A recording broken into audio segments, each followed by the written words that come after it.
वाहिगुरू जी का खालसा श्री वाहिगुरू जी की फतेह। गुरु चरनां 'च बैठे गुरु खालसा जी महापुरुषों के जन्मदिन की लख लख वधाई होवे।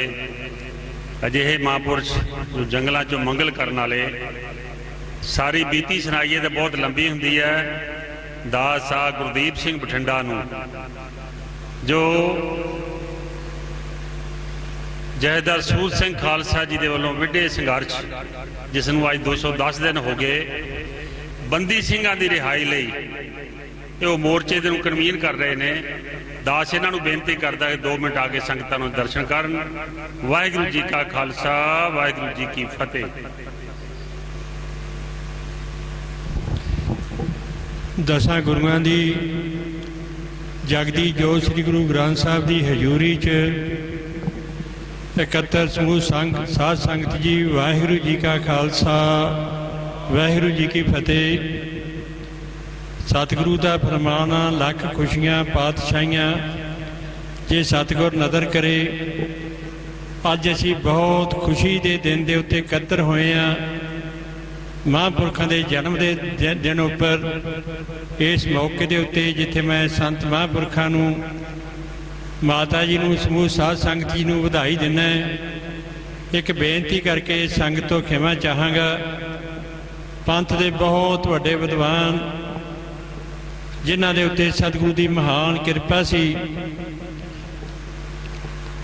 भाई साहब भाई संत सिंह जी मस्कीन, वो हर साल दरबार साहब दिवाली के उत्ते कथा करते सन।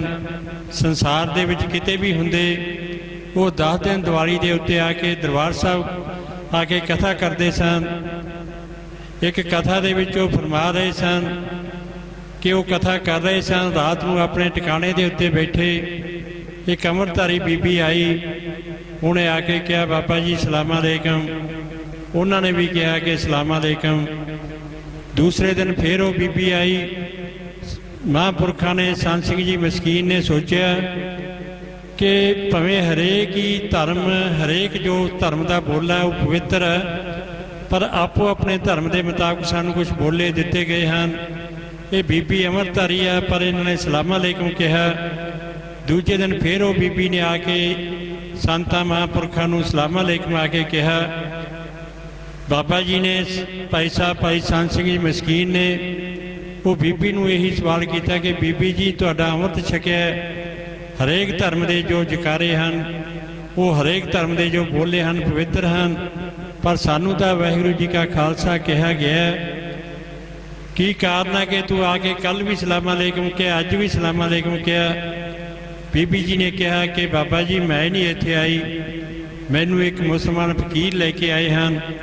उन्होंने जाके कहा कि चल आपां दरबार साहब दर्शन करिए ते नाले उत्ते संत सिंह जी मस्कीन नूं जाके उन्हां दे दर्शन करिए। ते उन्होंने बोलिया कि जाके तू संत सिंह जी मस्कीन दे चरनां दे उत्ते नमस्कार करके आ।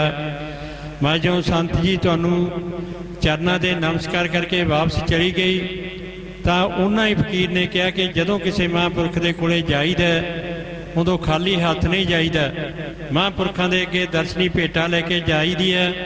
दूसरे दिन अतर फरेल लैके महापुरखों के कोले आई, क्योंकि मुहम्मद साहब नूं भी अतर फरेल बहुत वधिया सी, बहुत चंगा लगता सी। उन्होंने दस्सिया कि वो फकीर नूं वो रूह नहीं मिली, माता की कुख नहीं मिली, वो एक पवित्र रूह है, वो धरती ते आ सके।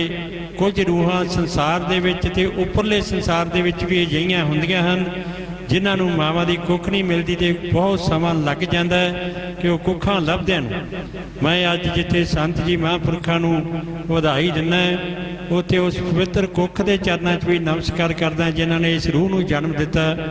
दूसरी मैं बेनती इत्थे वड्डी गिनती च मातावां भैणां साडीआं धीआं बैठियां हन, उन्हां नूं भी बेनती है कि जे असीं समाज का कल्याण करना है, उन्हां चंगियां रूहां नूं असीं इस धरती ते लैके आउणा है। अपनियां कुखां नूं भी पवित्र करिए, नाम बाणी नाल जोड़िए। आपां वध तों वध सतगुरु श्री गुरु ग्रंथ साहब महाराज जिहड़ी सतगुरु नानक देव महाराज के दसियां गुरुआं दी उस तरह लट लट जगदी जोत है, जिवें सतगुरु नानक पातशाह की जोत है। असीं इस जोत नाल जुड़िए, इस जोत की गुरबाणी पढ़िए ते अपनियां पवित्र कुखां दे विच संसार का उद्धार करने वालियां रूहां नूं ਲੈ ਕੇ ਆਈਏ। ਜਿਵੇਂ ਬਾਬਾ ਪਿਰਤਪਾਲ ਸਿੰਘ ਜੀ ਇੱਥੇ ਬੈਠੇ ਹਨ, ਉਹਨਾਂ ਨੂੰ ਇਸ ਰੂਹ ਨੂੰ ਇਸ ਧਰਤੀ ਦੇ ਮਾਤਾ ਜੀ ਨੇ ਲਿਆਂਦਾ। ਮੈਂ ਮਾਤਾ ਜੀ ਨੂੰ ਨਮਸਕਾਰ ਕਰਦਾ ਹੋਇਆ ਸੰਤਾਂ ਨੂੰ, ਸਮੂਹ ਸਾਧ ਸੰਗਤ ਨੂੰ ਵਧਾਈ ਦਿੰਦਾ ਹੋਇਆ ਬਹੁਤ ਸਤਿਕਾਰ ਨਾਲ, ਬਹੁਤ ਹੀ ਨਿਮਰਤਾ ਨਾਲ ਖਿਮਾ ਚਾਹੁੰਦਾ ਹੋਇਆ ਫਤਿਹ ਬੁਲਾਉਣਾ ਹੈ। ਵਾਹਿਗੁਰੂ ਜੀ ਕਾ ਖਾਲਸਾ, ਵਾਹਿਗੁਰੂ ਜੀ ਕੀ ਫਤਿਹ। ਵਾਹਿਗੁਰੂ ਜੀ ਕਾ ਖਾਲਸਾ।